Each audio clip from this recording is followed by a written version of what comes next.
Welcome, welcome, welcome, everyone. Next is Gaming Series. I'm your host, DB Smiley, and it is playoffs. Playoffs? You talking about playoffs? You want to talk about playoffs? Boogan Squad versus Durotan's Couch, the 4-5 matchup in C West. Let's take a quick gander at the bracket. You can see, excuse me, I said C West, I meant C East. C East right now, we got every team in here. We got Winky Face, Calculated Throw, Boogan Squad, Durotan's Couch, Wood League, Dive for Vision, Lubu, and Do It Right. All these teams vying for the right to face against the C West champion to decide who is the best team in Division C. They all have buckets on their heads and are ready to go. I'm excited for this match, though, as it is the first match of C East. All the other matches coming later. We're going to fill in a bracket spot today. But as we move into the draft here between these two teams, Boogan Squad versus Durotan's Couch. Boogan Squad chose to go with map pick, chose to take it to Tomb of the Spider Queen. They are 3-0 on this map. Boogan Squad actually 3-0 on this map. Meanwhile, on the other side, Durotan's Couch, they are either 3-3 or 2-2. They're at a 50% win rate on this map. I can't remember if they played it 6 or 4 times. But they are 50%. Boogan Squad, 100%. We see a Junkrat ban and a Kael'thas ban. Kael'thas ban, very standard for Boogan Squad. Junkrat ban, definitely a target. Same with the Ana ban. Durotan's Couch, one of those teams that won't really ban heroes, they'll ban targets. And we're seeing that here. As, actually their most banned support on the season, believe it or not, is Lucio, not Ana. Said Joanna getting banned, another very common ban by Boogan Squad. Also a very, fairly common pick, from Durotan's Couch. There's another tank they pick more. ETC tends to be their most selected. We'll see if they grab that hero, if they prioritize getting something like Jaina, or possibly Sylvanas is a popular pick for them. Just to try to get some type of wave clear or some push pressure. They're going to go with the ETC first, and you can't blame them for that. ETC has just been an absolutely gangbusters hero this season. We've seen a couple of different players from Durotan's Couch play it. We are right now going to see Big Egg Roll pick it, but we could see it flex into the solo lane. But for the time being, real quick, we're just going to go ahead, take a gander here at some stats. Anubarak Jaina going to be the next pick. But you can see Big Egg Roll is 1-on-1 on the hero at the moment, but actually providing quite a lot of healing. Pardon me. That's something ETC can do quite well. But there we see the Anubarak. Very popular hero at the moment. Anub, currently still very high in popularity. Taking a gander, 67% popularity. Only a 47% win rate. But Soln jumping onto Anduin. As well, we're going to see Kira. Now, Kira, her popularity numbers are going to be a bit off because it concludes the whole season, and she's not been available except for the last 2 weeks. So 12% popularity, though, 54% win rate. But keep in mind, that 12% popularity is over a quarter of the season, if actually a little bit less. So very, very popular in the meta since being selected. Gul'dan going to get banned out, going to deny a wave clear mage. Since they have Jaina, since Kael'thas is banned out, since Gul'dan is now banned out, it's going to limit the options for Durotan's Couch to find wave clear. That's going to be something they need to focus on the rest of the draft. Meanwhile, they can ban out either a support or a solo lane here. They could also ban out something like Raynor if they're worried about that. They're going to ban out Alex. Alex can be good on the map, can stack her W quest very, very quickly because of the globes. Also, generally, this map, it's harder to get flanking angles, so Q-build Alex can be quite strong. Alex has been a healer. We've seen a bit from Boogan's squad as well. They're going to go with the Tyrande and the Varian. Now, that Varian could flex into a couple different things. It could be Colossus Smash. There's no reason it could not be Taunt. And in fact, Varian Taunt works very well with Tyrande and Jaina and Anubarak. So it could be something like a double tank. Varian can still clear the lane, despite kind of being in a position where, you know, you think of him as a tank. But we are seeing the Captain Timepiece jumping on Durotan, very strong healer. Captain Wedge gonna jump on Arthas, and then we get the Greymane. That shouldn't surprise anyone who's been a fan of this team. Greymane has been their most popular assassin choice.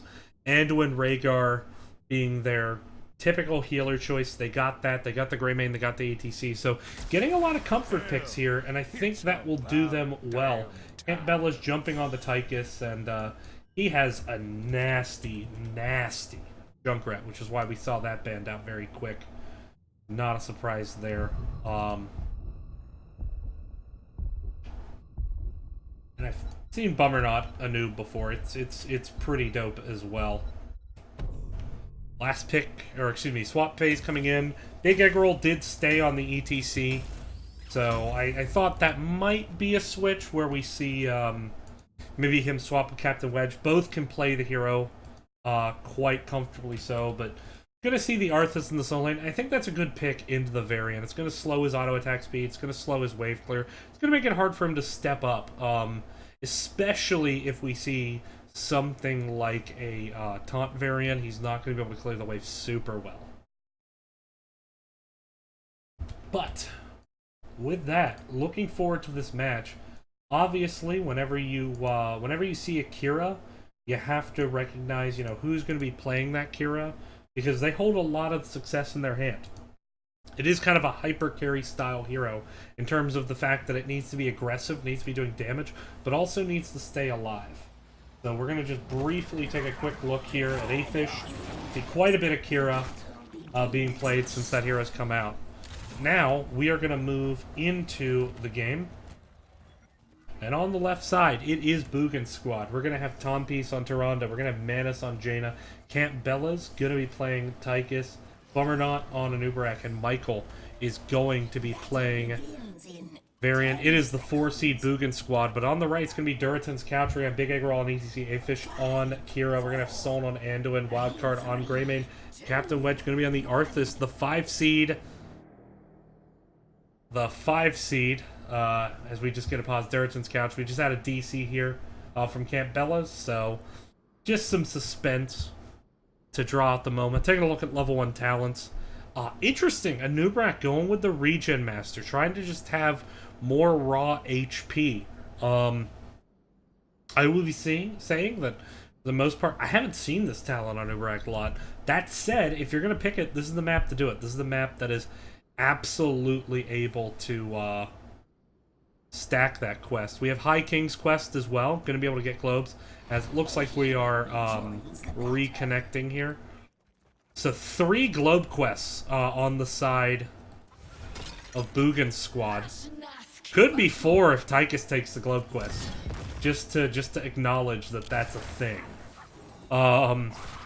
Meanwhile, Arthur's going to go with the root combo. We have the bold strategy from Anduin. Let's see if he moves into auto attack, though. Great root into some follow-up damage on Bummernot. And that's going to slow down the rotations here from Boogan's squad early. Alun's chosen, though, going to keep Michael up as a strong frontliner, but we are starting to see the rotation here from Durotan's couch. Meanwhile, on the bottom, it's actually going to be Tychus against Arthas. So a good flex here, recognizing the poor matchup of Varian into Arthas and adjusting accordingly. And actually, this is going to put a lot of pressure on Wedge to play well. Meanwhile, we see Big Egg Roll quite low, so I'm going to get some healing out, but for now, Afish rotating down to the mid with Wildcard to clear up this mid lane. So still, despite that damage, a bit of a lead here by Durotan's couch, but we see a double soak in the top by Boogan squad. And it actually makes sense to have Varian in the 4-man because of that High King's quest. He needs to get quite a few globes. We will keep an eye on that quest as we move throughout the match. Down here in the bottom, though, Greymane has moved onto the siege camp, and you're going to see that he can burn that quite quickly.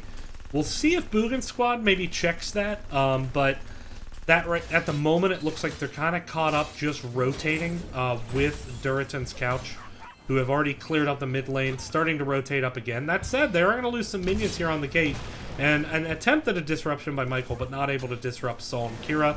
Going to stay mid, make sure they don't lose any soak.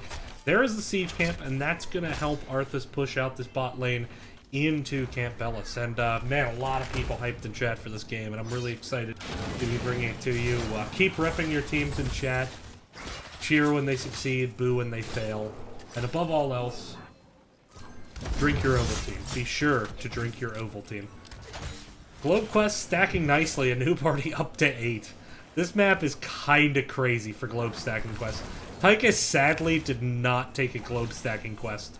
And I get why he didn't, because it's not actually that good of a talent, but I just had a dream. And that dream has been smashed. There we go, big power slide on the ETC, but a good cleanse there by Soln, keeping his tank alive. Good clear there in mid, but now actually it looks like the shoe's a bit on the other foot, and we are starting to see Boogan squad maybe get a little bit of an edge in this rotation. Now Durotan's Couch are the ones who are kind of falling behind and trying to catch up here. Level 4 is coming in. We do get the Moral Compass. That generally is taken by an Anduin when he doesn't feel he's going to be able to safely step up and weave in auto attacks, or when he's going to have a hard time keeping up with his team. That Moral Compass is going to help out with that, just to get some auto attacks on weaker targets. But meanwhile, Titor is in chat, everyone. Michael rotates down and actually picks off Arthas, and that's going to be a big XP boon, as Camp Bellis once again has disconnected. We're going to see if we can fix this. But in the meantime, just taking a look. Top lane currently where the fighting is occurring. Mid lane, no one there at the moment, although Varian will rotate there in a bit. But hopefully we can get this game going soon. Does he share a painful Canadian internet? Can happen. Oh, Canada, our home and native land. I'm not Canadian. I'm in Virginia. You see how I just say Virginia and not the United States? That's because the United States is the main country, and everyone knows what Virginia means, because America is awesome. He doesn't have a global of 1 talent anymore? Oh, my bad. I don't play Assassins. I should make that clear. I remember it was yellow.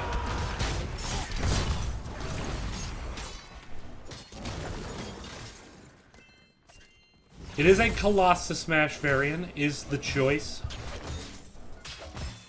Meanwhile, though, lane's being cleared up here.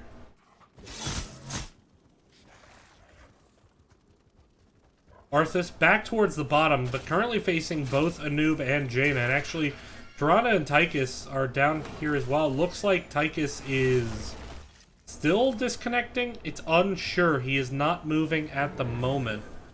We'll see what is going on down there, but this does put a pretty awkward position here for Boogan's squad. Looks like Tychus is back now.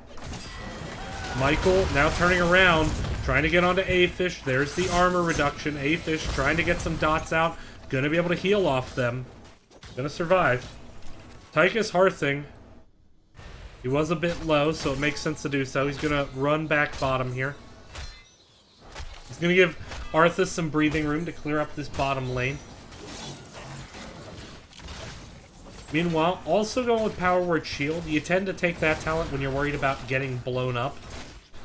If you're worried about the enemy directing a lot of damage at you, you can get that big shield there to help you out, but only if you hit an enemy. So, gotta throw that at the Varian diving you or something like that.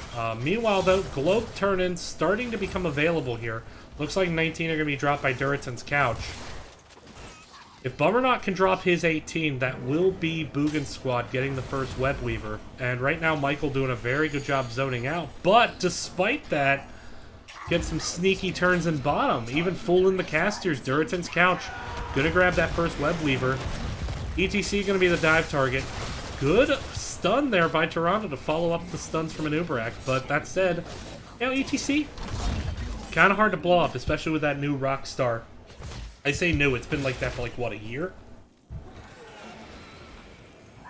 Durotan's Couch focusing top lane. Something to note about this series is that Durotan's Couch actually wants a short game.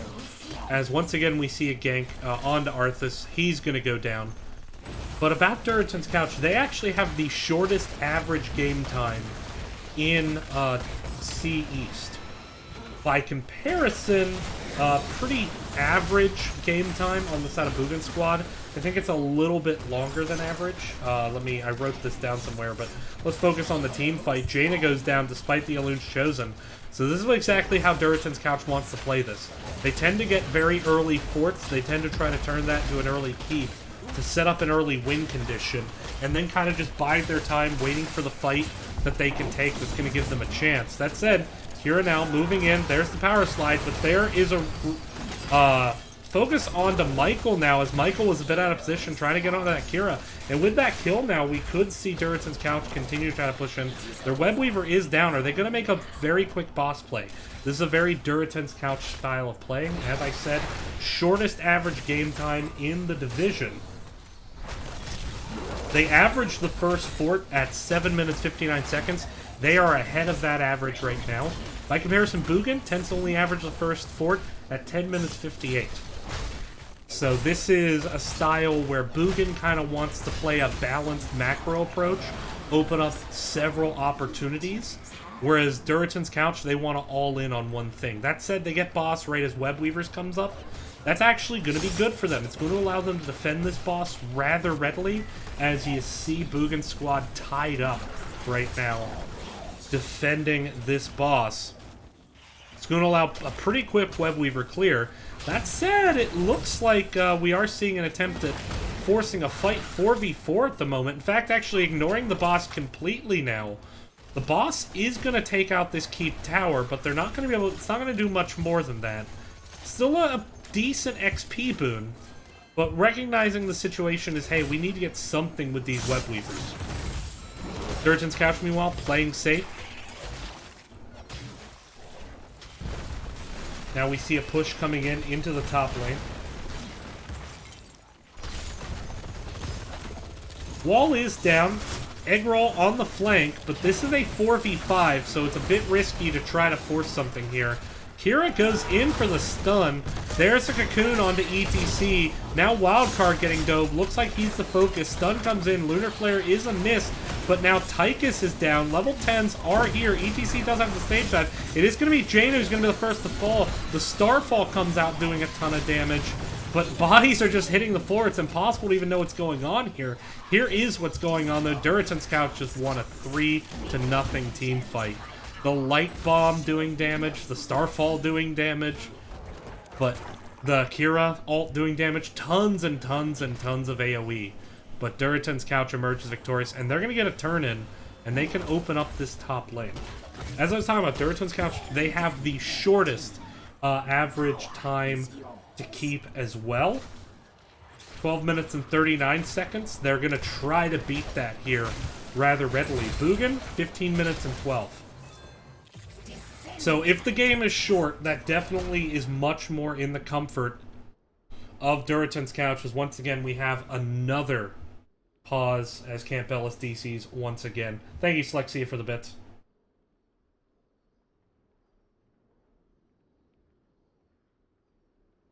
But so Durotan's Couch has the shortest in C East, the shortest average map time.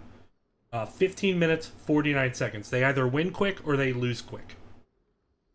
Boogan Squad, the third longest, 19 minutes and 7 seconds.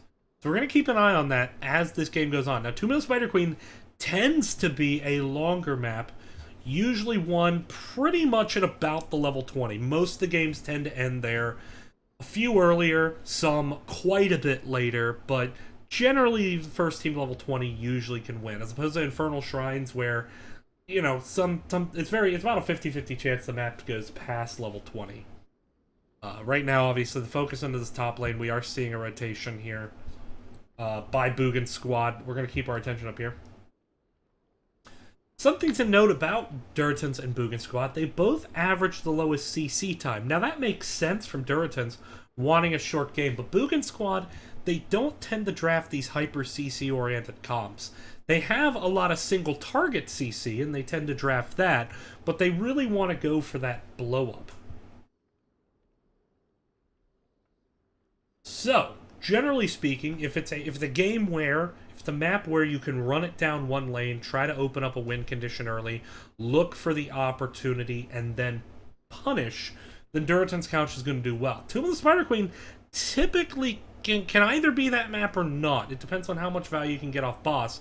But that said, the boss on this map, while it makes top lane very strong, it's not a super strong boss in and of itself. So it can be taken down pretty quickly. We'll see. We'll see what happens. It does make Infernal Shrines, the way Durotan's Couch plays Infernal Shrines, it makes it kind of luck-based. Because they tend to want to open up a win condition, and then if they can get a Punisher in that lane, they have a big opportunity to win. I've had games where a team tries to open up a win condition in bot lane, and the Punisher goes mid, top, mid, top, mid. And they never get it, and they ultimately lose off that. Because they give up too much in the other lanes. So, you know, it's an interesting strategy. It's an interesting contrast to styles. Playing the long game, playing more team fight focused. When you look at it, both these teams are very low in average deaths. They're tied for third in the league, 8.1 deaths per game. And I do apologize that we're in a pause, so I'm trying to keep it entertaining with some stats that I researched. So both very low in deaths. The difference, though, is that Boogan Squad is second in the league in average takedowns. And so they tend to want to play these team-fighty styles where they just kind of beat you into submission and eventually they have enough to lead to win the game. Durotan's Couch, not as worried about finding kills. In fact, they're third from the bottom in the league with only 7.7. That said, both a very low percent dead, both about 5% with percent dead right now. It's been a bit higher this match for Boogan Squad. 5-2 kills. But it looks like we're going to get a modem restart, so that could take a bit. So we're going to take a brief break. I'll be right back. Stay tuned to the Nexus Gaming Series. Thank you all for watching. Apologies again for this delay.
Alright, everyone, we are back into the game here.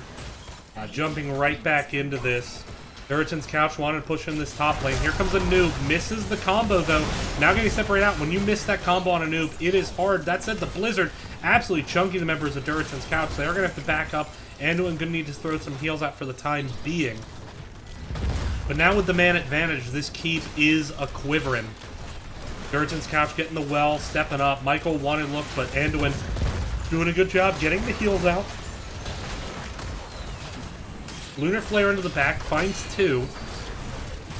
Talent being stacked nicely, already up to 11, but Varian goes down and the Elune shows it not able to come in enough. And Durotan's Couch, like I said, they want short games, and they may be looking for a very short game here. I think they get this keep and walk away for the time being. That said, A-Fish is not done. He goes in, gets the stun, and Ubrax down. Now there's a chance for Durotan's Couch. No, a little bit of miscommunication. Big A-Roll was walking away, the Light Bomb came in, and A-Fish is going to pay the consequences, and a big Ring of Frost hits Greymane. Now the Starfall. There's the cleanse, though, from Soln, so they might be able to escape. Good Dark Flight there by Wildcard to be able to walk away from this. Now Captain Wedge, though, on the retreat. He's going to drop the root to buy his team an escape. And so Durotan's Couch, they trade out there. It was ultimately something like 3-for-1 kills, but that said, Death Timer's too short to make anything happen there. But exciting to come back to the game to that. And Durotan's Couch, they are not here to play the game. I mean, they are here to play the game, but they're not playing. I mean, they are playing. They're playing HOTS, but they're not playing the game. You know, the game. No, not the game pimps play. Look, the point is, Durotan's Couch, they don't care if they're the lower seed. They're looking for the win. Camp's going to be grabbed, starting to get control of the map. Up about level 1/3 at the moment. That said, lanes are pushed out. They're not going to be able to grab gems anytime soon. On the other side, close to a turn-in, 17 gems away on the side of Boogan's squad. So certainly a chance to get back into this game. Durotan's Couch going to have a hard time soaking as well. Lanes are just super pushed, but this is kind of their style. They want to just drive an ice pick down one lane, and the other lane's not as important. They just want to get an advantage in one lane and take advantage of that. And we're seeing that play out to fruition here, and in fact, they got so much value in that top lane that drew so much attention from Boogan Squad that now Boogan Squad has lost forts. They have to deal with catapults in 3 lanes. Granted, in mid and top, it's only every 3rd wave, but still, it's a lot to deal with. They have to deal with this camp as well. But that said, with the lanes pushing like this, it's actually going to enable them to soak XP a bit more readily than Durotan's Couch can. So it's always a trade-off when you get that much value. Durotan's Couch just struggling to find any gems on the map at the moment. That said, looks like they might want to look for a gank here. Jaina could step up and go for this. Durotan's Couch in position to gank. That said, Jaina wisely standing back. The rest of Boogan Squad clearing top at the moment, but there's no wall for this keep. And in fact, there's no wall for bottom keep. The Web Weavers just getting so much value in the bottom and the mid lane, while top lane drew so much attention. And now, possibly an attempt to start boss. They are going to start boss. This is a risky choice here by Durotan's Couch, but it's not going to be stiffed out by Boogan Squad. They are going to go for the turn-in. Now, this turn-in will be successful, except the noob is actually going to be late turning in his 15, and so that will be a boss taken, moving in onto core. The Web Weaver will be there to defend it, but this is a 13-minute boss heading to core with absolutely nothing in between, so this is going to draw the full response here from Boogan Squad, which is going to let Durotan's Couch just clear up these lanes without any trouble. So this has been a really good, well-executed game here by Durotan's Couch. Not to say Boogan Squad has played badly, they haven't, but just Durotan's Couch, they have their plan and they are just executing it to perfection at the moment. Blue team having to deal with this boss on their core. They're not going to take any permanent damage here. But that said, these Web Weavers now getting pretty much no value. ETC clearing up this one at the top. There's some attention now to the bottom. ETC, keep in mind, went stage dive, has a global, can rejoin. Good dismount on the wild card, but this Web Weaver is going to drop before it ever even reaches the fort. So, now, Durotan's Couch pretty much makes Boogan Squad waste 55 gems, and that's one way to kind of work your way back in the gem count is, alright, you're going to get a turn-in. You know what you're going to get with that turn-in? Diddly. Squat. Nada. Nothing. Now, equal talent here. Recognizing the situation, we're down a level and a half. We are going to see Boogan Squad get a bit more aggressive and look for opportunities to end the game. But once again, Camp Bella's unfortunately disconnecting. And it's hard to play when you're DCing like this. Bottom camp going to be grabbed here by Durotan's couch. It just makes it hard to engage. You know, and sometimes this is just the internet. You can't really do much with it. Just have to recognize the situation as, hey, we got Tychus bot. That's it. Looks like we just got a rejoin, or at least I got the audio notification.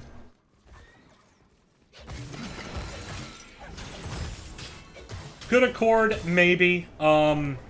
This is somewhere where Durotan's couch has actually paid a heavy penalty before, because if you try to core there and lose, then the Web Weavers are going to take out your forts. It's going to get the other team back in the game. Now you have a chance with a Web Weaver engage, and ETC stage dive, separating out Odin is just in a horrible position. Tychus will probably drop here. That said, Wildcard is low. There's the cleanse, kind of pulling Wildcard back into the fight. Needs to be careful now, Tychus, but Tychus does go down. Meanwhile, Big Art there by A-Fish, gonna set up a Nubarak. Ring of Frost, gonna catch Arthas, gonna slow down his engage. 45 at the moment, but A-Fish pushing in. The poison damage will take out Bummernot unless he gets some heals right now. No, he dies to the poison damage, and this is a chance for Durotan's couch to win the game. And you just hate to see internet issues play such an important role in the playoffs. Hopefully we can get them fixed for game number 2, but Durotan's couch is moving on to the core, and this is a best-of-3 series.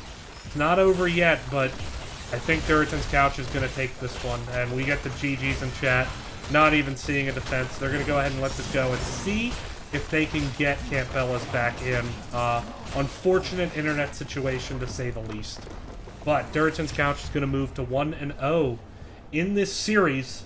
Boogan Squad gonna have to win the next 2 to go to the next round of the playoffs.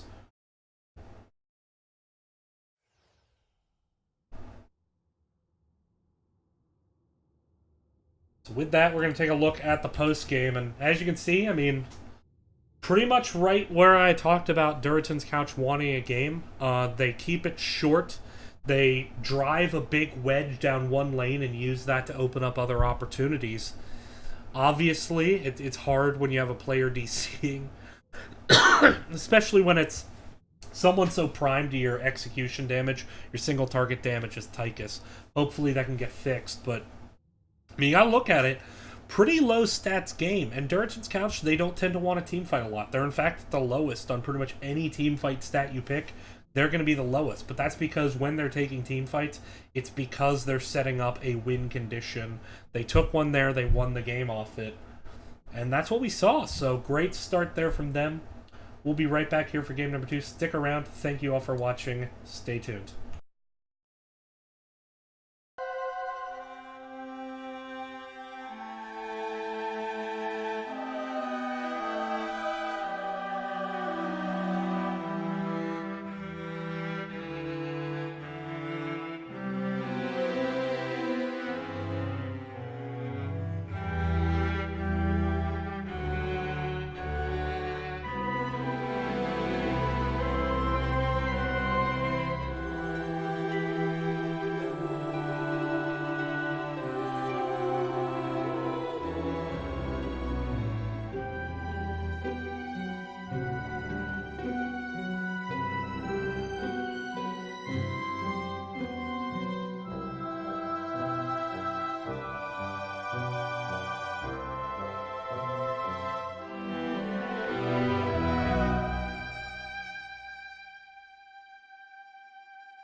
Oops. Welcome back, everyone. Nexus Gaming Series, Boogan Squad versus Durotan's Couch. It is the playoffs. Durotan's Couch up 1-0 in this series over Boogan's Squad.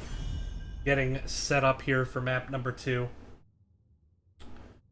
Boogan Squad had some internet issues in the last match. That said, don't let that take away from what Durotan's Couch did. They played that map very masterfully. They had some really good boss timing, some good macro decisions. Opened up a lot of win conditions for them late. They just had to pick which one they wanted. And so with that, Boogan Squad, they said they're trying to work out some internet issues, so hopefully they can do it before this match. Taking their time with this ban. They're going to ban out Anduin. Targeting Soln's, I believe, most played hero this season. Taking a look real quick at them stats, though.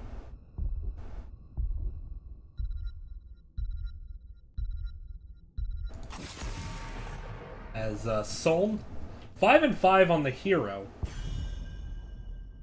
But that said, it is going to get banned out. Junkrat, of course, getting banned out here from Camp Bellas. Wouldn't expect anything less. As he is just, when he has had that hero, the rare times that has been, he has been devastating. 6-0. Pretty insane KDA 13 over those games. Joanna, going to get banned out here. Common ban by Boogan's Squad. They did not ban out the KT. That said, they do have first pick, so maybe their intent is to take that hero. They tend to prefer Jaina over the KT, but that's because they ban a lot. KT can be extremely good on this map because of its shrine control ability. What band's going to come out here? It's going to be ETC banned out by Durotan's Couch. I did not expect that. ETC tends to be a pretty favored hero for them to play. So for them to ban that out means they have something in mind. But Mantis is going to jump onto that Kael'thas, as I suspected. Does leave up Jaina. Choices are up like Jaina, like a Nubarak. I don't suspect we'll see Anna, but it's possible. It's just not typically a Durotan's Couch hero. Kira's available, Diablo's available, both strong on the map. We are going to see that Diablo. Question is, what is Wedge going to play? Typically, ETC is his most played hero. He likes to play that in the off lane as well. That said, he played Arthas quite well in the last game, so maybe we see that again. Afish going to stick with Kira, and I thought Afish played extremely well in that last game, but that's going to give Tom Peace access to Ana. Now they have potentially a nano-boosted Kael'thas, as well as a Leoric to set up an Entomb to force the engagement into said nano-boosted Kael'thas. So, exciting opportunity here. I'm excited to see where this game goes. Pardon me for the cough. That said,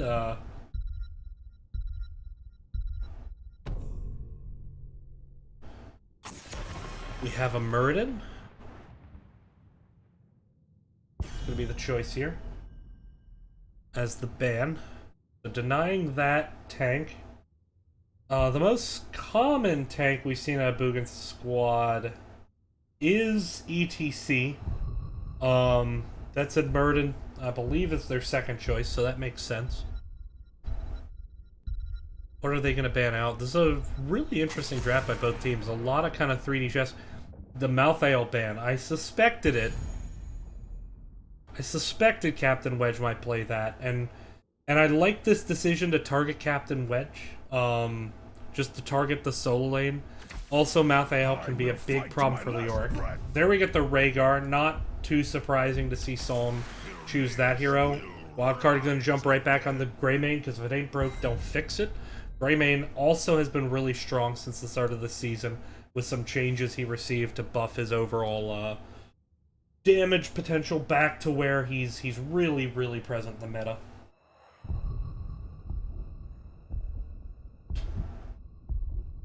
Two more picks to come in. They need a tank. They need probably some kind of ADC. It's going to be Tyrael, Sylvanas. Okay, both make sense. Both fill those roles. That said, how do they peel Diablo? How do they prevent Diablo from diving? I don't know. Perhaps they just dive past them. They just move on to the back line. Alright, Kael'thas, you threw out Living Bomb once. Sorry, you have to die now, but we're going to kill the rest of the team. Maybe that's the goal. Captain Wedge going to grab Falstad. He's played that hero a lot too, but I gotta be honest, I'm a little skeptical. I always like having double frontline, double big HP bar frontline. We don't really have that here. That said, Kira's been annoying enough. It could work. But I just I'm a little worried about Falstad, because that's pretty squishy, and Sylvanas could kind of just dive the backline, put a lot of hurt on him. Said Mighty Gust could be useful. Could also get sanked out, so we'll see. But taking a look, if we're going to see a comeback in this series, it's going to need to start really in this situation. It's going to need to start with Camp Bellas, and hopefully his internet works a bit better this game. But we're going to just take a moment and focus on him once again here. We don't see a lot of Sylvanas games on him, but a very impressive KDA this season, 6.7. He's had a really good season, so hopefully he can get back and get his internet working for this game. But we're going to get set up now for the match between these two teams. And on the left side, we're going to start by introducing Boogan's squad. We're going to have Tom Pease on Anna, Mantis going to be playing Kael'thas, Camp Bellas on Sylvanas, Bummernot on Tyrael, and Michael will be playing the Leoric. It is Boogan's squad looking to even up the series, get us to a game 3. But in their way, Durotan's couch. We're going to have Big Egg Roll on Diablo, A-Fish going to be playing Kira, Soln on Rhaegar, Wildcard on Greymane, Captain Wedge going to be on Falstad. Looking to close this out with a domination. Doesn't net 3 points, but you know what it does net? Moving on in the bracket. And that's the goal now. It is the playoffs. Let's keep chat PG-13. That is bordering on NC-17 here. That is a little bit graphic. Level 1 talents. Do we get Convection? No, we get Mana Addict.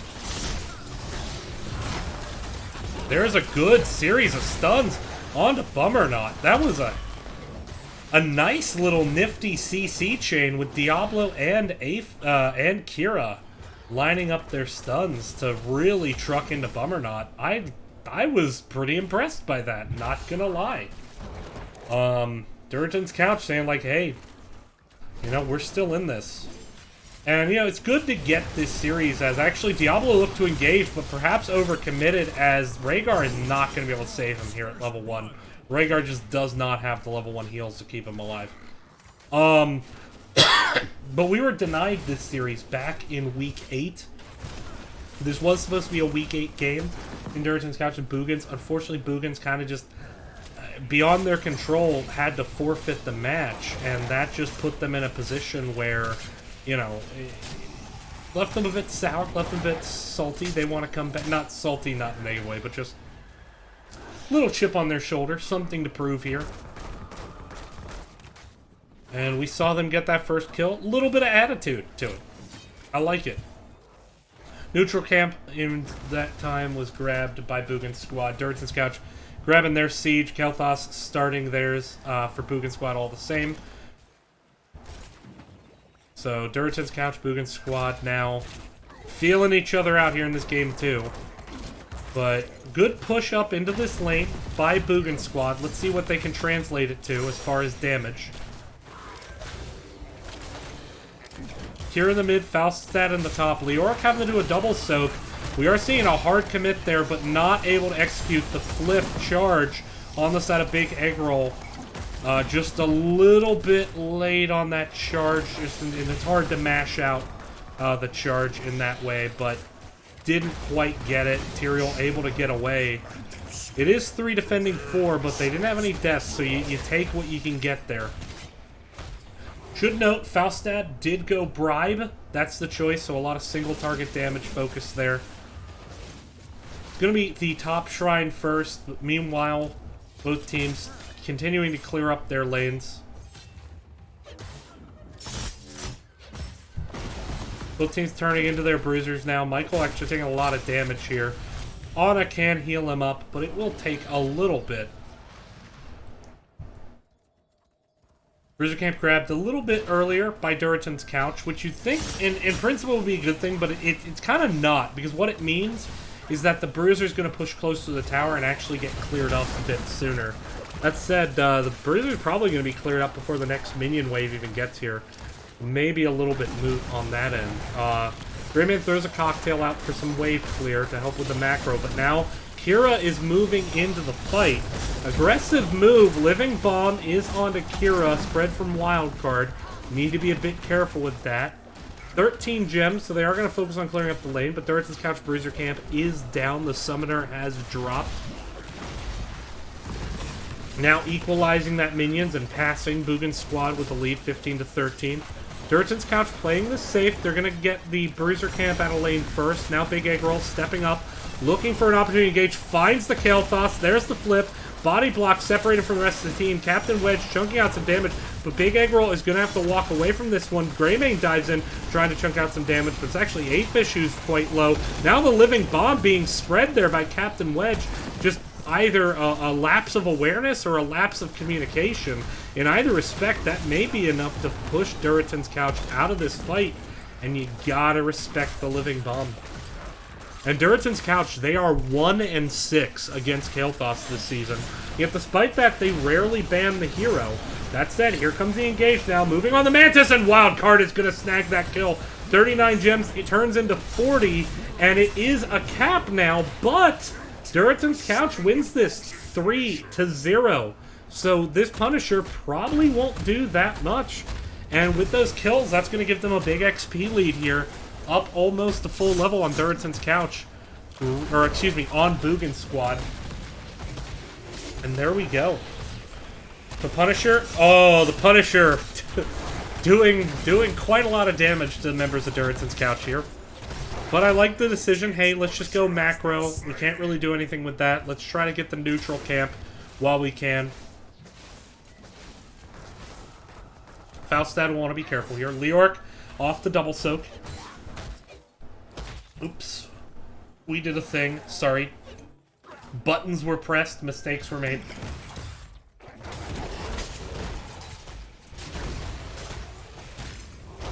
Siege camp getting cleared up by Durotans. We're not thinking about invading, but with the camp already down, too much risk, no reward really to be had. Zero immortal value, well that tends to happen when you lose 3 people right as the immortal is capped. That was a really good fight by Durotan's Couch up in the top. All started, by the way, Big Egg Roll had just a fantastic charge, and then body blocks to separate out Kael'thas. And now we might see Durotan's Couch, they're thinking about an invade of their own, or at least thinking about a bush party. Let's see, some invitations have been sent. Let's see, did Bummer not RSVP to the bush party? No. No, he's just hanging around outside on his cell phone. Is Sylvanas going to RSVP to the bush party? She is not. Man. They just threw out a bunch of Facebook maybes onto Durotan's Couch, which we all know is just a polite no.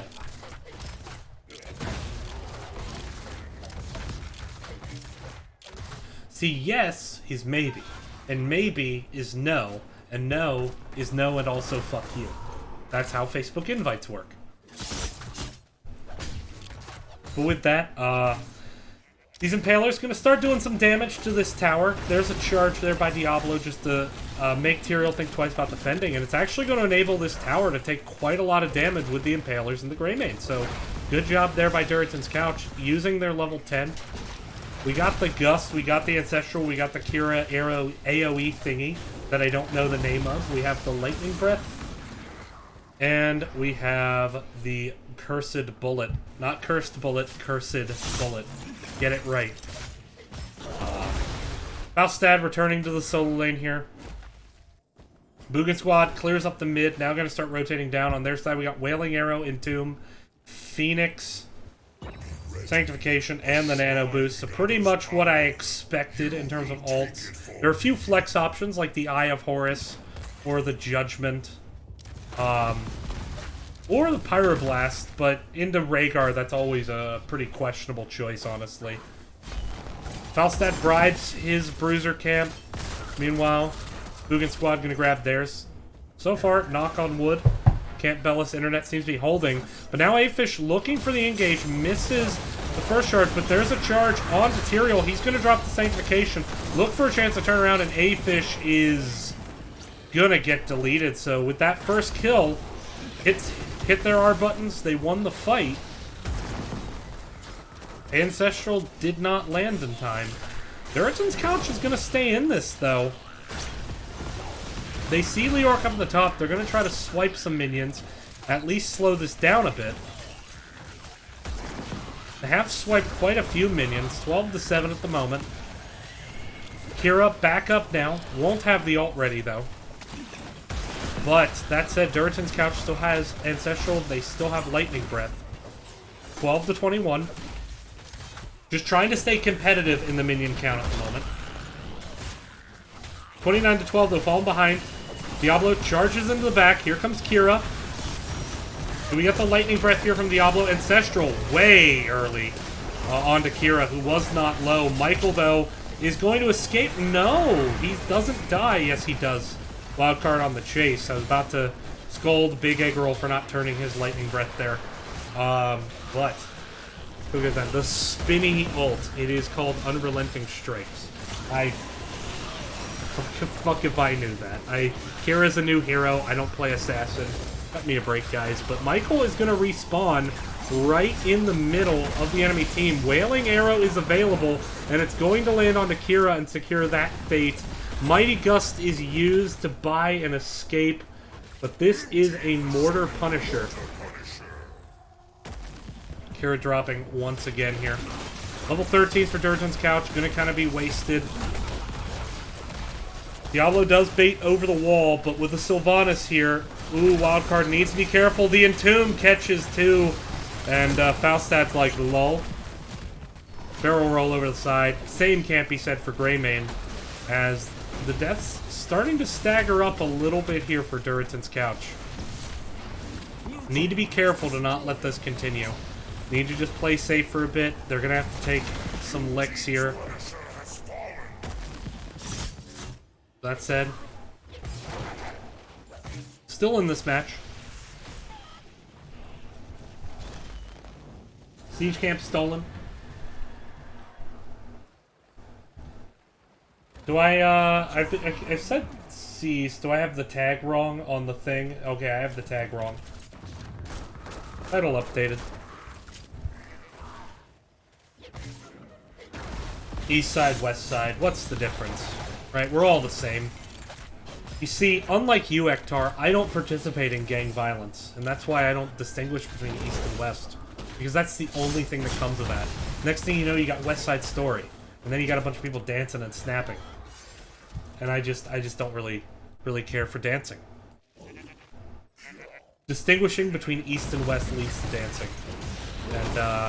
And frankly, I think society needs a little less.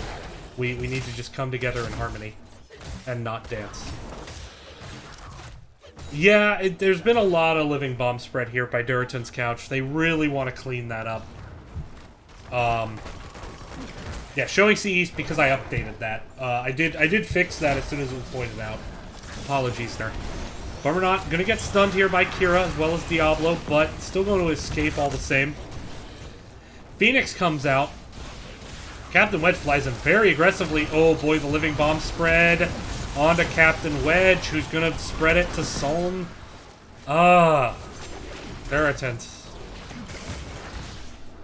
Mighty Gust was used there to help secure an escape. So they trade Entomb and Wailing Arrow and Phoenix for Cursed Bullet and Gust. Good trade there by Durotan, if they can recover. Look for an opportunity with this ult advantage, or at least just clear out the lanes and find level 16. But we do see an invasion now into the Bruiser camp. Not loving dancing Dan's game? Excuse me, don't you mean dancing Dan's game? Dude, gang-related dancing is scary. They're like snapping their fingers and stepping in beat. Ugh. And they're snapping on the 2s and the 4s. I'm a white guy. I only know how to snap on the 1s and the 3s. It's just crazy. It's madness. Leoric stepping up, trying to get some damage reduction out, but gonna have to back up, not looking for the Entomb engage. That said, ult's almost back up here on the side of Boogan. Only 20 seconds away from Wailing Arrow, so it will be up for the next shrine. Let's see how Durotan's approaches this. Both teams achingly close to 16, but we are going to see a Bruiser camp in the top lane, and it's not going to be contested. And top fort may be sacrificed here by Durotan's couch to try to force on to the objective. They have to make that decision, which they rather have. And given that their fort is weak in bottom, that Punisher could easily turn into a keep. Especially because, ooh, Michael stepping up, could get a big Entomb here. Diablo very separated out from the rest of the team. Sanctification used, there's the Entomb, Ancestral on the Kira, that one was good, but the Living Bomb is going to kill Greymane, then Aphish, then Psalm. And the Living Bomb has just been an absolute disaster for Durotan's couch. And so now, Falstad going to fly top to deal with this Bruiser camp. Diablo going to have to walk away. And not able to win that team fight. Just having a hard time approaching these engagements. With the Entomb, with the Living Bomb. And with just these choke points. So right now, looks like a good position here for Boogan squad. They're going to win their 3rd Immortal. Let's see what they can do with this one. This fort, excuse me, is done. There's nothing Durotan's couch can do to defend it. And the death timers are long enough now that we're only just now getting back Kira, Greymane, and Rhaegar. The defense is being mounted, but here comes John Cena, the Arcane Punisher, the Johnest of Cenas. Or the Cena-ist of Johns. Either way, he's going to drop the people's elbow. Try to bait it to mid-keep. Still turns around. Goes for bottom keep, but it is quite low. But there is, once again, an Entomb. Mighty Gust going to be used to disengage that, but so was Lightning Breath. Lightning Breath is going to go down here. Living Bomb going to not spread there, thankfully. I would have been quite upset. But that said, a good defense there by Durotan's couch. They're now down about a level, though, so they're going to have to get some soak back. Meanwhile, Boogan squad going to go ahead and grab this bottom siege camp. Probably rotate up into their own, but Durotan's couch is on the way there. It's interesting. It's risky to take a fight in a choke point. Wildcard has shown. And Soln cleansed Diablo out there.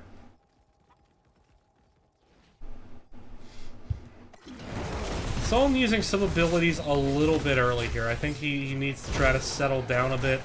Try to be a bit more patient with his abilities. Recognize that, hey, they can play fast and loose this game, because worst case, it goes to a game 3. That said, if they do go to a game 3, I'd like to see them go to a map that has something like a boss, where they can try to push down top lane. Now, Sky Temple is banned. So that limits their chances. Cursed Hollow, I believe, is also banned. We'll see. But that said, Durotan's couch, they're not thinking about game 3 like the caster is. They want to win this. They're just going to clear up their lanes. They're going to play patient. They're going to try to find level 20 on the way to the next phase. But it is getting hard to do so. Minion Wave, though, going to be pushed up in bottom. If they can grab that soak, that will help. Siege Camp, though, going to be grabbed by Boogan's squad. So they just continue to paint this map blue. Falstad drops some bribe stacks there. The next shrine is mid, which is already softened up a bit for Durotan's Couch, so really important for them to not lose this next shrine. But in order to do that, they have to find level 20 and soon. That said, they're well on their way to doing so, as level 20, while still closer for the side of Boogan's squad, it's not so far away for Durotan's Couch as to beggar any belief. Some minions going to be lost there, but otherwise, pretty safe rotations here. Falstad going to try to get some structure, get some XP off that. That will help quite a lot. That'll tick over 19. But we have the Shrine warning, 25 seconds. This Bruiser Camp should come close to giving Boogan Squad 20. Leoric will probably find the rest of it. There he goes. Level 20 picked up. We have the Nano Boost upgrade. We have Buried Alive, and we have the Infinite Living Bomb spread. The Entombs and the Living Bombs have been the problem, so doubling down on that is something I quite like here from Boogan Squad, as they're going to start this shrine, and they have potential to clear it up very quickly. Still no level 20 for Durotan's Couch, so they're just going to try to soak it and try to go for something like the Miracle Defense here. They're going to clear up this top Bruiser Camp, grab some minions up here. They are electing to defend. This is a frozen Punisher, so they need to avoid that route.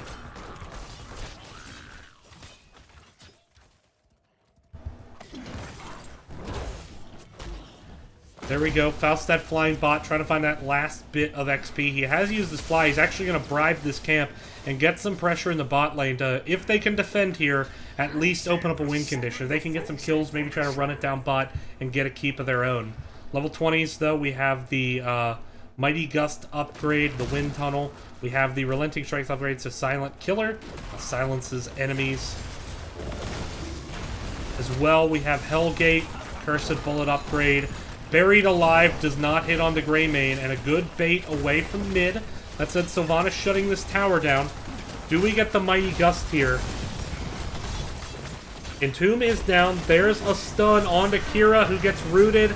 Ancestral comes in a bit late, and Kira drops. Mighty Gust a bit late. They use a lot of tools to save Kira. About 2 seconds too late to save Kira, unfortunately. Now, Lightning Breath going to be used, but going to be nullified by the Sanctification. Hellgate needing to be used just to buy time for Ancestral tick. But Boogan Squad moving on to the core, and it is getting annihilated. Down to 20% already, and even though Durotan's Couch would win this fight if it went on, it won't, because the game is over. Boogan Squad going to take us to a game 3. So now it appears first pick seems to be the choice. We'll see what Durotan's Couch tries to do. But the big problems there, I thought, were the Kael'thas. And this is something where now Durotan's Couch is, I believe, 1-7 against Kael'thas this season. They don't win against the hero. Yet they also don't tend to ban it. We'll see how they adjust. Obviously, Kael'thas damage, very dominant in this match. Significantly higher than Greymane. That said, you gotta give Captain Wedge credit. He did a lot to keep his team in it in terms of soak and in terms of macro. But when it came down to it, you know, not a good game for Afish. 0-4 on Kira. A 1 KDA. We'll see how he goes. But we'll be right back here on the next gaming series. Thanks for watching. Stay tuned.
Cursed Hollow. And with that random encounter, we are getting a not-so-random encounter here between Boogan's squad and Durotan's couch.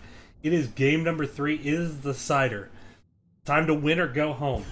Playoffs are upon us. As you can see, Boogan squad, Durotan's couch. This is the first stage, the round of 8 for C East, but also the round of 16 for Division C, as the winner will play the winner of C West.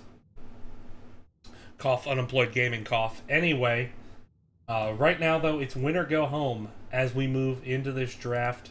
As we can see here, Cursed Hollow, the map choice. Durotan's couch picking this map. I talked about they want a map maybe with a boss where they can run it down. A map that's macro-focused. And Cursed Hollow is not banned, so they are going to grab that here. It's going to be Greymane. Trying to get Wildcard to play something else here.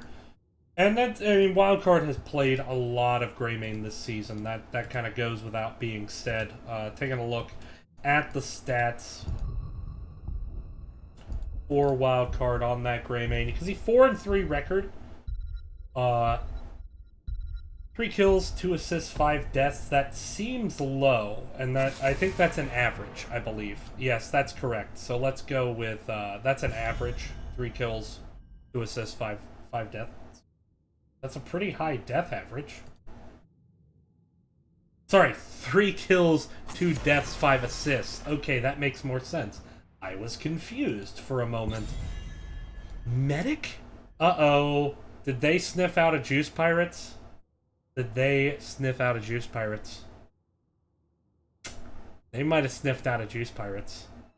Is this something that Durotan's couch may have been practicing that somehow they got the lowdown on? I don't know. Could just be that they're just generally worried about Juice Pirates. That said, the Junkrat ban, that is something that could be useful against Juice Pirates. Although, of course, it is targeting Campbella's strongest hero. Kel'Thas getting banned out this time.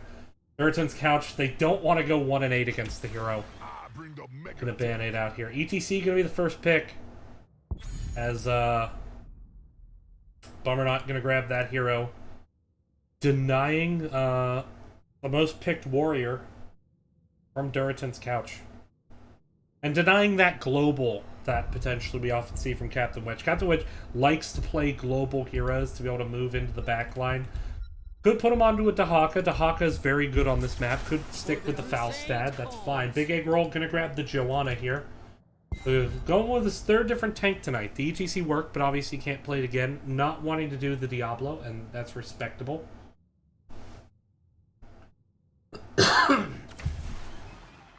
Leoric, once again picked. I thought the Entombs were very on point for Michael, so I like to see the Leoric back. Do they grab Ana now? No, they're going to go to Orphea. So Mantis wanting to get onto the mage of his choice, which is Orphea. So that suggests a desire for burst damage. Could be that a Tyrande band is warranted here. Tom Peace has played that hero. Tyrande pairs extremely well with ETC and with Orphea. Getting the Lunar Flare Hunter's Mark onto a target allows Orphea to just do domination damage.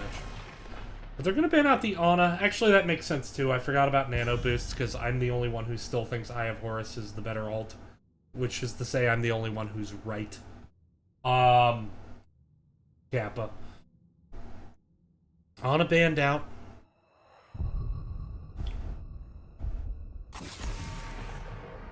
And the Falstad ban. So, once again, kind of a choke a little bit onto Captain Wedge. ETC's down, Leoric is down, Falstad is down. Haka's available, although Afish, I believe, has played that more. But that's kind of the only global left, I believe. Unless you see something like an Illidan. If we see Light Bomb Falling Sword Cheese, I'm going to be disappointed. Raynor, Chromie, we might be seeing Falling Sword Cheese, because they just got a lot of follow-up damage for that. Falstad is banned out, unfortunately. Although I know you are only just now seeing that Chorix as you type that, so no worries. Raynor, Chromie. So, if you're a Greymane player, And you're used to diving in and getting kills. What else do you play? Yes, of course, Chromie. Stukov, gonna be a healing choice. Alright. Some commenting I do. Camp Ellis sticking with that Sylvanas. Tom Peace jumping onto Stukov. I like the concept because my expectation is Flailing Swipe, which got a really good buff lately. Flailing Swipe, only a 60-second cooldown, is exceptional. It really makes the ult just very hard not to pick right now. I would still say Blessed Shield, right? I expect Blessed Shield. Captain Wedge, by the way, jumping onto Thrall is going to be his, which I believe is his third most played hero. That makes sense. Yeah, I don't expect Falling Sword Light Bomb Cheese. Because you can do Light Bomb and get a lot of value with just Condemn. Like, you can just Bless Shield Condemn Light Bomb, and that's CC out the ass. But we'll see. It's going to come down. I should note that I once casted Durotan's Couch on Cursed Hollow in a Series Decider match. This was all the way back in Season 2. In Season 2, Durotan's Couch played All for Waifu for the Division C Grand Finals. And they were down 2 series, about to lose Game 3, and A-Fish broke out one of the best KTZs I've ever seen. They come back in Game 3 to win. They dominate Game 4. Game 5 was the ugliest fucking game. It was a 40-minute game, but Durotan's Couch came on top. We'll see if they can do it again, though. Please, please, Durotan's Couch, if you're listening, please. Fucking end the game this time if that happens. Just not 40 minutes, please. Not 40 minutes. Anyway, Boogan Squad versus Durotan's Couch. Introducing the teams. Tom Peace going to be playing Stugov. Manus going to be on Orphea. Camp Bella's going to be on Sylvanas. ETC is going to be played by Bummernot and Michael on Leoric. It is Boogan Squad. And on the right, the 5-seed Durotan's Couch. We're going to have Big Egg Roll on Joanna, A-Fish on Rainer, Soln on Anduin, Wildcard on Chromie, Captain Wedge going to be on the Thrall. And this is it, guys. We are going to have a quarterfinalist. We're going to have a quarterfinalist tonight. Who's it going to be? Who is it going to be? Level 1 talents. Stugov going with a Fetid Touch. Man after my own heart. Dagger out of Sylvanas. Block Party out of ETC to try to shut down that Rainer and Thrall damage. Otherwise, pretty standard talents, as one would expect. Chromie stacking quite nicely. Already up to 6. Tom Peace, ooh, he's gonna get it. 7. Past and future me were not coordinating perfectly.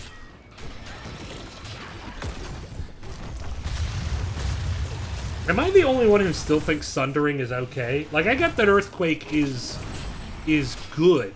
I'm not saying Earthquake is bad. I'm just saying, like, Sundering is pickable. Am I the only one who still thinks that? Camp Bella's having to defend here against 2. That's a tough defense.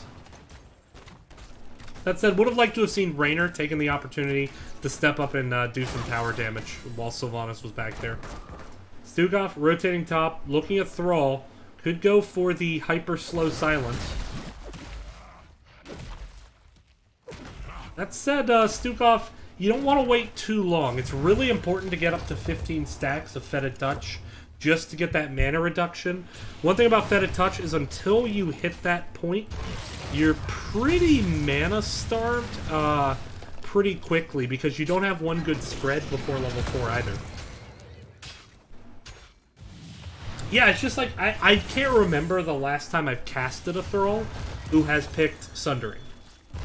I agree, they're both great. I mean, Thrall has, like, a buffet of good choices. 2 of them, specifically. Now, I will say this. Sundering level 20 is dog shit. And Earthquake level 20 is fucking amazing. EQ is great for Wandos. Sundering is great for Wombos. What are you talking about? You have Joanna. You Sunder and then Bless Shield? Motherfucker's gonna drop.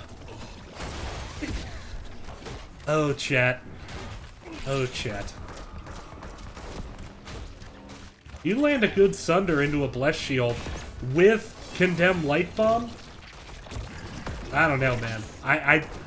There are enough choke points on this map that could work. Meanwhile, while we have 2v3 in bottom, Spawn about to come through. ETC gonna have to try to stall this, but Thrall is gonna make it difficult, and a good route by ETC. That will be Durotan's Couch winning the first tribute. Like, am I the only one who remembers the day of, like, Sunder into Mosh being a thing?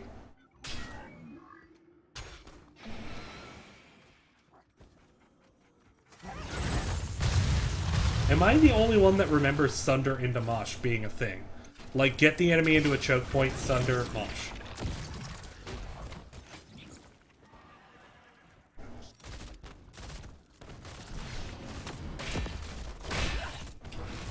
There we go. Sunder makes wombos harder. Yeah, if you use it badly. Shall we see Boogan? If you use it correctly, it makes wombos painfully easy. You just have to know how to aim it. You don't, like, the point of Sunder isn't for the stun. It's good for the damage, but it's also just to force the enemy team to be grouped up. And you don't even have to group them all up. Like, if you split 3 and 1 with a Sunder, you can attack the 3.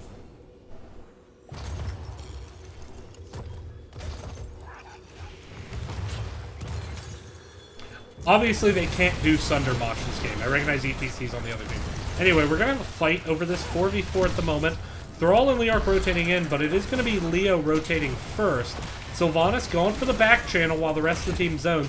This should be Campbella's getting this channel. Durotan's Couch going to disengage this, wisely so. That's a Chromie doing very well on this quest. 28 of 40. Already 70% of the way there. Hey, and people said you'd never use math.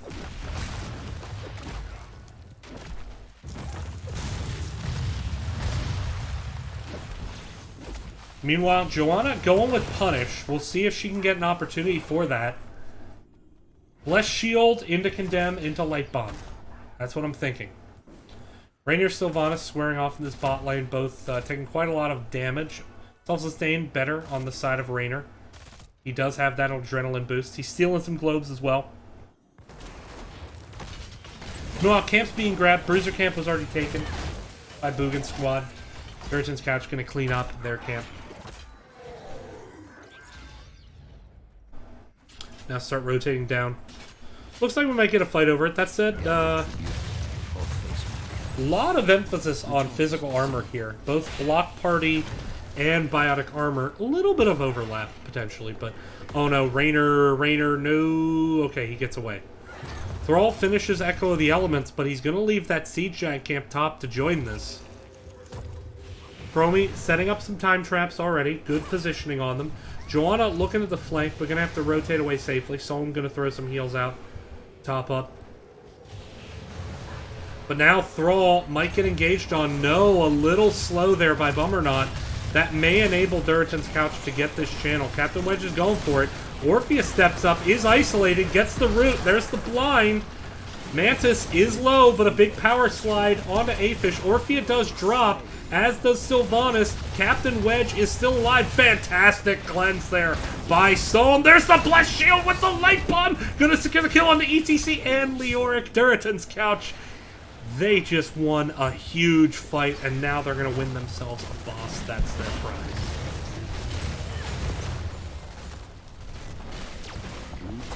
It was a little bit loud there. I heard my fiance getting up, so I may have woken her up. So gonna have to be a little quiet. Death timers are short, though. Oh, death timers. Death timers. Death timers. That's where you're like, oh shit, right? It was too early in the game to do that. We're morons. That's actually really really detrimental, because now they're gonna give up a tribute. They didn't have anyone channel that. Yep. That feels bad, man. And they lose top fort. Oh, that feels bad, man. And now Rainer's in a really awkward spot, and ETC is gonna let him know, or not? Come on, punish him.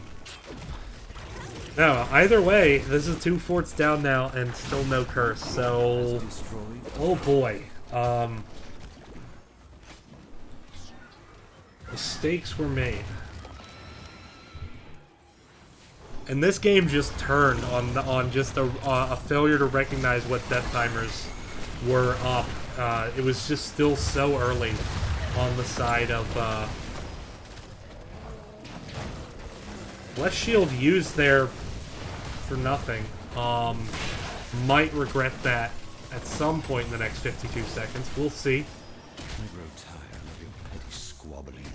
This is a cursed tribute, and already down 2 forts. That would be devastating to Durotan's Couch to lose this tribute. That said, they're on the way there, but now having to respond to mid. So, good job here by Boogan Squad saying, like, hey, we're going to buy ourselves some time. This is the macro. Trip up in 8 seconds. They are going to grab their siege on the side of Boogan, but now needing to rotate in. Good slowing Sands positioning here by Wildcard. They won this team fight last time, Durotan's Couch did. So they can absolutely win the team fight again, get back into it.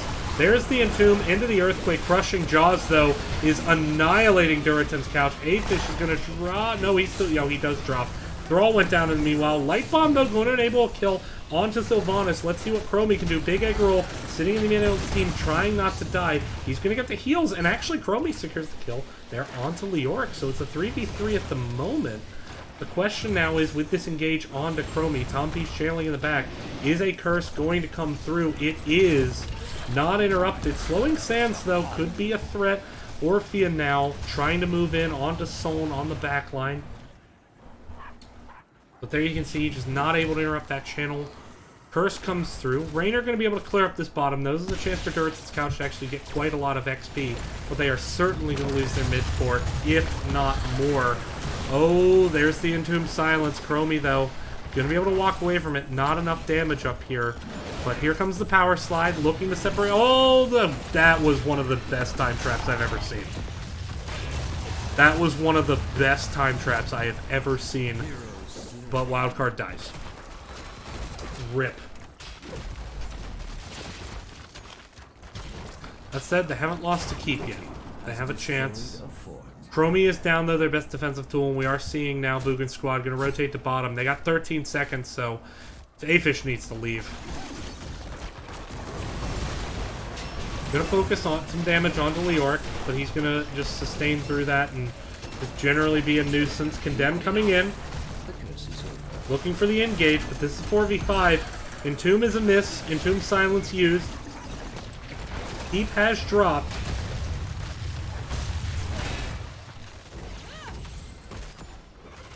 There we go. Siege Camp was started, but they took the lesson that Durotan's Couch taught them, which is death timers aren't as long as you think they are.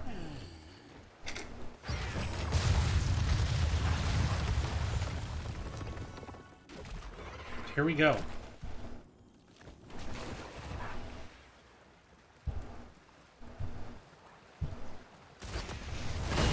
Boss going to be started up here in the top by Durotans.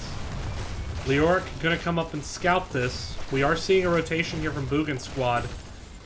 Durotan's Couch better be ready to defend this. Leoric is going to move on. I don't think Boogan Squad lets this leash. They're not going to let this leash, in fact. Entomb comes in, trying to move in onto Wildcard. There's a stun onto Joanna. Wailing Arrow comes in, and Chromie is down. And that might actually be the series. Leoric goes down. Big Egg Roll finally dies, but refuses to for a long time. That said, the stun on the Thrall is going to secure the kill onto him. Anduin goes down as well. That might be the game. Stage dive. Style points. Boogan Squad may have just advanced in this playoff. As Durotan's Couch, they looked great until they didn't. That boss attempt, just not a good recognition of death timers, not a good recognition of the potential ETC global. And now they just simply need to walk up and take a keep and potentially end this game. They have a boss taking top keep. They actually don't even need to take a keep. What am I saying? Why aren't they on core? They are turning their attention to core now. They've at least gotten mid keep. Boss will take top keep. The defense will be here for Durotans. It's Gonna take a pretty big defense. Captain Wedge is extremely low. Silence gonna be enough to kill him. Now Raynor getting separated out. He's gonna take the focus of some damage. Anduin doing as much healing as he can, but Afish is still alive for the time being, but you know what's not? Core. And with that,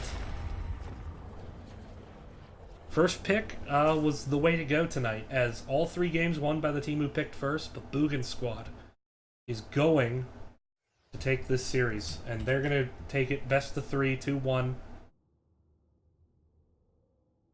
And we are going to go ahead and advance them here in the playoffs. So let's go ahead and pull up our bracket real quick. There we go. Boogan squad has advanced. We're going to do a post-game interview with them here in a bit, hopefully. But I'm going to go ahead and pull the stats up for the time being while I get that organized. Stay tuned, and thank you all for watching.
Alright, welcome back everyone to the next gaming series. We just saw a best of 3 series between Boogan Squad and Durotan's Couch.